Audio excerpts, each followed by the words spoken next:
So this is the white willow or the Salix Alba.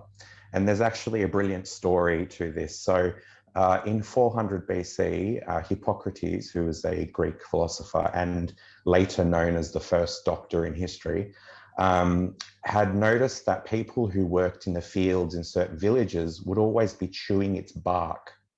And when he asked what they were chewing, they said, oh, we're chewing the bark of this tree, which was the white willow tree or willow tree, both the black and white are medicinal.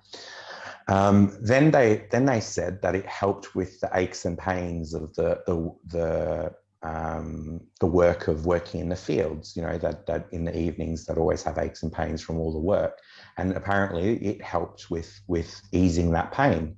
But they also noted that if someone who chewed the willow bark was injured, the injury would bleed continuously and the bleeding wouldn't stop. So then after that, Hippocrates began prescribing willow bark to be chewed for general aches and pains.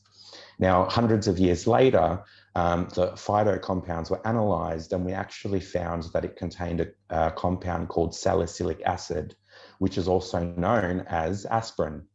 Wow. The white willow is in fact where aspirin comes from.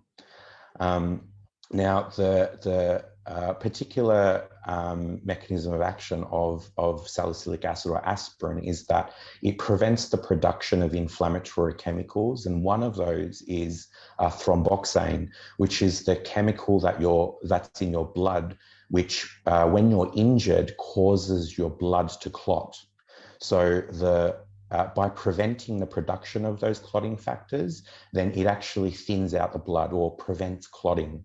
So just like we know that aspirin, when you take aspirin, if you get a cut, it will bleed for long periods of time.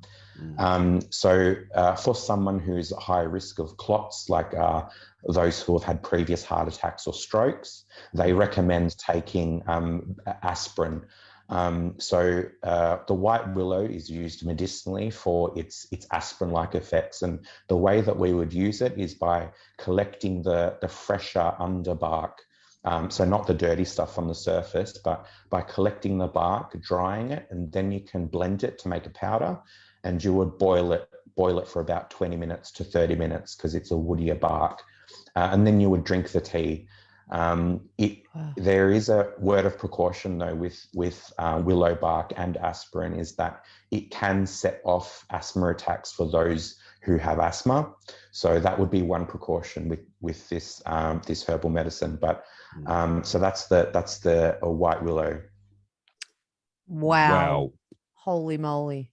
How about that? That is so cool. Like I used to live opposite this big willow tree, and I used to get aches and pains all the time. Was I thinking about it? Of course I wasn't. Yeah.